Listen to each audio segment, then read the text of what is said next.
I don't know, I'm teaching yoga and I think this is really effective. Okay. In Siteva, we have people from 15 different countries and we speak 13 different languages, maybe 14. And these are a lot of languages that we speak here, but anyway, we are able to talk with each other because we also share one language in common with us, which is English. Now, English, no offense to English speakers, is not a great language. And we are able to communicate, and that's all great. But can we do better than English to communicate globally? People from Europe would suggest that maybe we should all be speaking Latin. In India, Sanskrit was the language of literature, science, and religious scriptures, and so on. In the Middle East and the Islamic world, it was the Arabic. Now, can we then instead say that, okay, we all have so many languages and we don't speak any single language across the world in common? English, the educated people, yes. So if we wanted to pick an ideal language that all of us would be able to speak and understand, what language would it be? You might say that, okay, Latin and Sanskrit, because, or Arabic. But the problem with these languages are they're too high, they're too complex.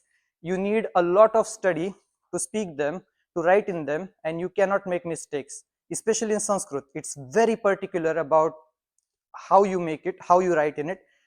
So in fact, when we speak Spanish, Portuguese, French, or Italian, or we speak Marathi, Hindi, Bangla, or Hindi or Punjabi, we are in fact trying to speak Latin and Sanskrit, but we are speaking the vulgar varieties of these languages. So you try to make people speak a complicated language, they just speak in a way that makes sense to them. Then you can say, okay, then we can all speak in Spanish or Marathi. The problem with that is that these languages change a lot. They change by region, so you can't put rules on it. Now, when the world was becoming one a couple of centuries ago, people started thinking about making up a new language. And one such language is called Esperanto. Has anyone heard of Esperanto? If you have Duolingo and you scroll through the courses, you will see Esperanto, and you're like, which country is that? It's a made-up language which was made in the late 19th century by a person called Ludwig Zamenhof, and it's made to be very simple, and it's made so that people can speak it as a second language, right? And this gave rise to the idea of we can make new languages and we can make people learn it. But now there is a big question: why are we able to learn each other's languages? It seems to us that as humans, we can understand other languages very well. We can learn other languages and we can talk in them. So brain is not prohibiting us from learning other languages. But we cannot understand dolphin language. It's very weird. We have names, but dolphins have the opposite of names. So you call me Yashodhan. I never go around, I don't enter a room and say Yashodhan, Yashodhan. But dolphins do that because they have, I would say, the anti name. They have to say their name out loud so that people understand them. So dolphins have a language that we can't comprehend. Really, we can understand some of it. So it must be something about human brain that allows a certain set of languages that we can learn, but maybe not all the languages possible. Maybe chimpanzees cannot learn our languages. They actually tried. Have you heard of Koko the gorilla? Anyone heard of Koko the gorilla? There's a gorilla, and they tried to teach her sign language, and she got very far ahead with the signs, but she could not. She was still copying the signs, and the experiment was a little bit sad that she could not complete learning the sign language. So there were two camps in linguistics. One camp in the previous century, there were two schools of thought. One school of thought said that, okay, languages are basically repetitions. A baby learns a language by listening to words and doing trial and error. If he wants milk in Marathi, he would have to say do do do do do do. And to get that do do, maybe it starts with flu flu flap flu flu flu, and until it comes to the iteration of do do do, then it gets the milk, and then it realizes, oh, milk, instant reward. and then some sort of a natural selection occurs, and that's how babies learn language, and that's how we speak language. We just repeat. But a great blow to this theory was given when they conducted an experiment where children were given a new made up language, and they understood the grammar of the language, and they were making sentences that were not taught to them, and they were making sense. So that meant that there's something in our brains that just is about languages. The language is already there and we are just learning it. This theory was put forward by Noam Chomsky. Let me give you an example. Now I assume that none of you speak Marathi. Maybe some of you have been learning secretly to make me very happy, but let me assume that none of you speak Marathi, which is my mother tongue. And let me give you certain words in it that I promise you will understand. Shirt, यशोधनचा shirt, यशोधनचा laptop, यशोधनचा phone, सीटिस चा hall, सीटेवा चा symposium. So I don't have to tell you what cha is, but you get what it is, even though it's not really translated into Spanish, etc. exactly. In Chinese, yes, but in Spanish or other languages, no. So that means that you already had an idea of what it could be. There is a space in your brain where this cha goes and you understand what cha is. Another example, in English, there is a phrase called by the way. Now, you could make up an idea about what by the way is. By the way, are you coming to the symposium? In Spanish, it's por cierto. And that really confused me because por cierto is for sure. It's nothing like by the way, but it means the same thing. In each language, there is a phrase for this and they all mean differently. So you understand what by the way and por cierto means. And you already do it. And when you learn a new language, you just say what random thing they're saying in that place where this meaning exists. So now Chomsky's theory is still the prevalent theory of universal grammar, that universally humans have a grammar that is inbuilt in the brain, and languages are like subsets of those grammars, and then we can understand them because it's allowed for us and we already have it. It's like inherent knowledge. Now, why this is important?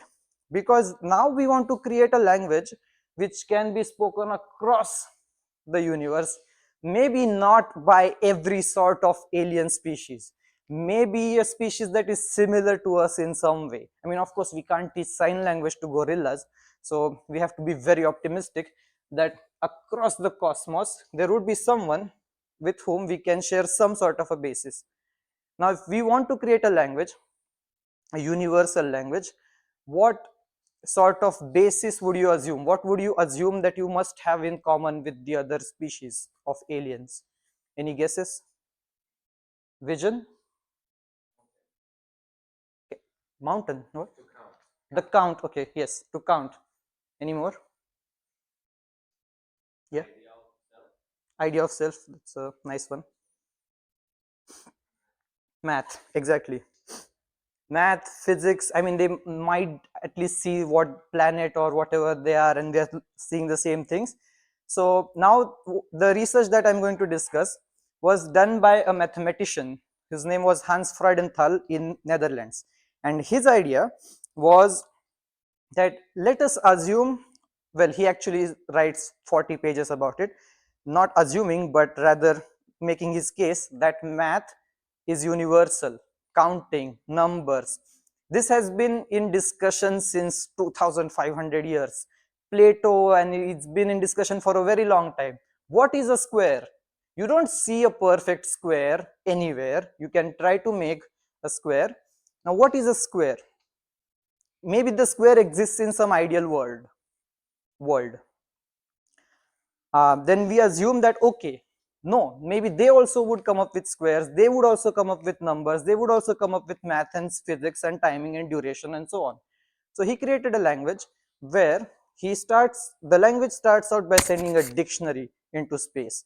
The receiving alien would receive first the radio signals, and then they would be able to imagine that, okay, these are numbers. Then from numbers, we teach them which numbers are greater, which numbers are smaller. Then we teach them what addition is. And this, I recommend that you read the book. It's called Lingua Cosmica, a language for intercosmic intercourse. And in this language, Then you teach all the rules of mathematics. Once they have that, and you assume that okay, mathematics is universal, so until now you should not assume that anyone who is taking has radio telescope should have any problems. Then you explain what seconds are, what duration, time durations are. After that you go to persons. Now how do you explain persons? No, you explain beings who are asking questions and getting them wrong, and the ideas of true and false and so on, and these are all still mathematical questions. He constructed this language so that you could also use it to speak within humans, and you could also use it to speak with aliens, but it's not like complicated. It's not like Python where a person, fine, Python also can be read by humans. So it's also meant to be spoken. And then finally comes to physics, ideas of mass and velocity and astronomy and so on. He wanted to also write a part 2 where he was going to explain how Earth works. And maybe that job is left for us. So I welcome you all to the field of astrolinguistics, and this book, Linkos, I recommend that you at least read the first chapter. It's very deep, very interesting. And this field is like an intersection of mathematics, logic, and linguistics, and of course, astronomy. And now it is left for us to create these languages.